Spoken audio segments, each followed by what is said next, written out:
Hi! Hello guys! Ayan, kumukulo na siya.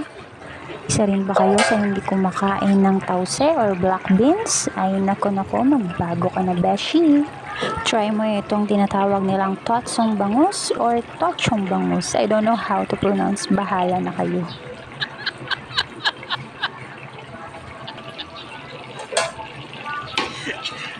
Nung una parang napapaisip ako, bakit kailangan lagyan ng nanay ko ng tausi or black beans?